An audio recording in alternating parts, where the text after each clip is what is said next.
নমস্কার বন্ধুরা, আজ একটি প্রেমের উপন্যাসের প্রথম পর্ব শেয়ার করব তোমাদের সাথে। তো চলো সঙ্গে থেকে পুরো ভিডিওটা জুড়ে থাকো আর শুনতে থাকো আজকের আমার এই উপন্যাস। এক চৈত্রতে দেখা হলো দুজনার। আমি চিরকালই পড়াশোনা করতে খুব ভালোবাসি। মাধ্যমিকে দারুণ রেজাল্ট করা, স্ট্যান্ড করা আমার স্বপ্ন, সেটাই আমার ধ্যান জ্ঞান। তবে এমনিতে আমি বেশ মিশুকে।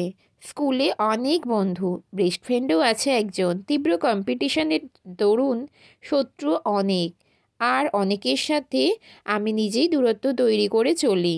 যারা একটু গোলমেলে মানে যাদের জীবনে বয়ফ্রেন্ড আছে বলে শোনা গেছে আর কি। এক কথায় আমি এক অতি ভদ্র সভ্য ভালো মেয়ে। রূপচর্চা, বিউটিজম ওসব এর ধারে কাছেও আমি নেই। তেমন ফর্সাও নেই, ডানাকাটা সুন্দরী গোছের তো একেবারেই নয়, বেশ রোগা পাতলা। আর তখন তো আবার বয়কাট করে চুলও কাটা, আর একটু কম বয়সে ভর্তি হওয়ার দরুন বেশ ছোটোখাটো। এক কথায় বলতে গেলে আমার গল্পের নায়িকা আমি নিজেই। কোনো রকম নায়িকা সুলভ বৈশিষ্ট্য ছাড়া এবিপি আনন্দে দেখানো মাধ্যমিক পরীক্ষার সফল স্টুডেন্টদের তালিকাভুক্ত নিরীহ মেধাবী ছাত্রীদের মতো দেখতে। ছাত্রদের মতো বলতে পারেন, বয়কাট কি না।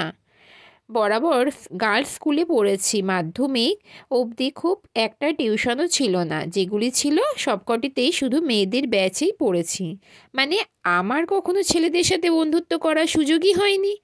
স্বভাবতই আমি এই ব্যাপারে বেশ নার্ভাস ছিলাম, এবং পুরুষ বলতে নিজের বাড়ির পুরুষ সদ্য ছাড়া সেরকম কোনো অভিজ্ঞতাই নেই। আমরা দুই বোন, বাবা কেন্দ্রীয় সরকারি ইস্পাত কোম্পানির অফিসার, মা গৃহবধূ। দিদি আমার থেকে প্রায় 10 বছরের বড়, পেশায় প্রাথমিক শিক্ষিকা, বিবাহিত। একটি মেয়েও আছে, ক্লাস 2তে পড়ে। জামাইবাবুকে আমি ছোট থেকেই দাদা বলেই ডাকি, সেও বাবাদের কোম্পানিতেই রয়েছে। আমার মা বাবার প্রেমের বিয়ে দিদিরও।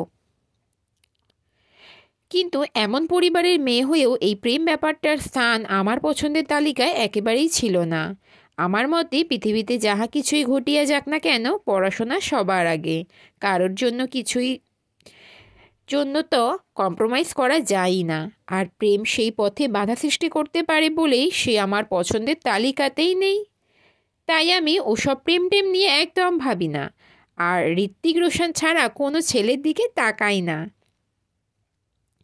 আমি বরাবর বিজ্ঞানের প্রতি খুব আগ্রহী। টেস্ট পরীক্ষাতে স্কুলে তৃতীয় হয়েছি, বিজ্ঞান বিষয়গুলিতেই বেশি ভালো ফল করেছি। তাই সায়েন্স নিয়ে পড়ব মনস্থির করেই ফেলেছি।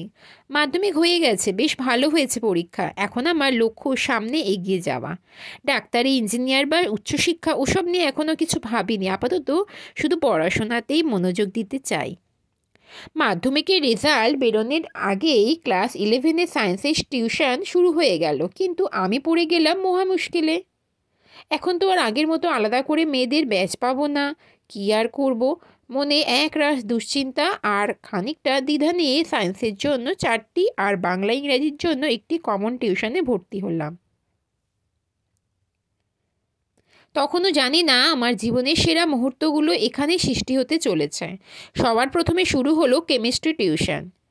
তারিখটা আমার আজও মনে আছে, 24শে মার্চ 2008।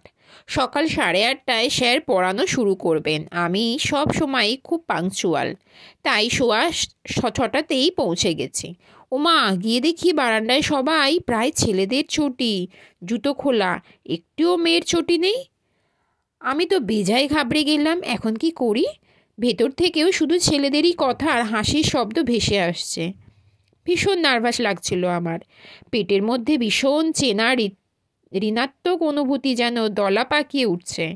এই সময় মুশকিল আসান হয়ে একটি মেয়ে এসে পৌঁছালো। আমি কিন্তু তাকে চিনি না। এসেই আমাকে প্রশ্ন করলো, হাই, এখানে দাঁড়িয়ে কেন, ভেতরে যাসনি?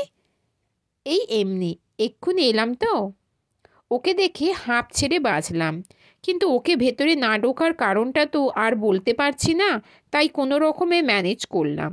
মেয়েটি ভেতরে ঢুকে গেল, আমিও সুযোগ বুঝে ওর পেছন পেছন ভেতরে ঢুকলাম। ঘরটা মাঝারি মাপে, সামনের দেওয়ালে একটা সাদা বোর্ড লাগানো, তার পাশে একটা একটা তাকে অনেকগুলো মোটা মোটা রসায়নের বই। ডান দিক থেকে শুরু করে দরজা পর্যন্ত দেওয়াল ঘেঁষে ছেলেরা বসে, বাঁ দিকটা পুরো খালি মেয়েদের জন্য। আমি এক অদ্ভুত লজ্জায় কারোর দিকে তাকাতে পারছিলাম না। চুপচাপ গিয়ে যতটা সম্ভব বাঁ দিকের দেওয়াল ঘেঁষে বসলাম। মেয়েটি আমার পাশেই ব্যাগ রাখলো, কিন্তু গিয়ে বসলো ছেলেদের কাছে। ওরা বেশিরভাগই ওর পরিচিত বা বন্ধু বোঝাই গেল। আমি চুপচাপ খাতা বের করে বসে রইলাম, মাথা নিচু করে। ওদের কথোপকথন হাসাহাসি কানে আসছিল। বুঝলাম মেয়েটির নাম তৃষা। সে শহরের একটি অত্যন্ত নামী স্কুলের ছাত্রী। কিছুক্ষণের মধ্যেই আরও মেয়েরা আসতে থাকলো। এদের মধ্যে অনেকেই আমার পূর্ব পরিচিত হওয়ায় আমি স্বস্তি পেলাম। 2-3 জন আমার পুরানো বন্ধুদেরও পেলাম, তবে তাদের মধ্যে খুব কমই আমার স্কুলের।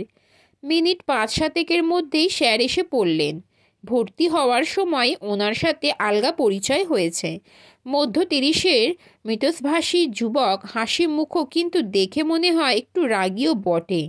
উনি সবার সাথে আলাপ পরিচয় করলেন, সকলের টেস্টের নাম্বার জানতে চাইলেন। সবার নম্বর শোনার পর আমি দেখলাম এখানে আমার চেয়ে বেশি পেয়েছে এরকম মাত্র 3 জন রয়েছে। তৃষা, মন্দিরা বলে আরেকটি মেয়ে, আর রাহুল নামের একটি ছেলে, যে কিনা শহরের সব থেকে নামি বয়েজ স্কুলের ছাত্র। আমি চিরকালই একটু প্রতিযোগী মনোভাবের ছিলাম, তাই মনে মনে ঠিক করে নিলাম এদের থেকে আমাকে ভালো করতেই হবে। স্যার পড়ানো শুরু করলেন। প্রথমেই কি বই কিনতে হবে তাই নিয়ে আলোচনা শুরু হলো। উনি 2টি বইয়ের নাম বললেন, আমরা লিখে নিলাম। ওমা, দেখি একজন ওই দুটির মধ্যে থেকে একটি বই এগিয়ে দিল। ও বাবা, এর মধ্যে বই কেনাও হয়ে গেছে! ভিড়ের মাঝে আমি বইয়ের মালিকের মুখও দেখতে পেলাম না সেভাবে, কিন্তু এটা পরিষ্কার বুঝতে পারলাম যে বইটা রাহুল নামে ছেলেটেরই। চোয়াল কষে দীর্ঘশ্বাস ফেললাম। এ আমার টাফ কম্পিটিটর হতে পারে। তখন বুঝিনি যে অলক্ষ্যে বিধাতা আসছেন। বন্ধুরা, আমার আজকের এই প্রেমের উপন্যাসটি তোমাদের কেমন লাগলো অবশ্যই কমেন্ট করে জানিও। আজকের আমি এই প্রথম পর্ব তোমাদের সাথে শেয়ার করলাম। নেক্সট পর্ব আবার তোমাদের জন্য নিয়ে আসব। আমার এই ভিডিওটি পুরো সোশ্যাল মিডিয়া থেকে আমি সংগ্রহ করেছি। যিনি লিখেছেন তাকে অসংখ্য ধন্যবাদ। তো বন্ধুরা, আজকের মতো আমি ভিডিওটা এখানেই শেষ করছি। ভালো থেকো, সুস্থ থেকো, টাটা।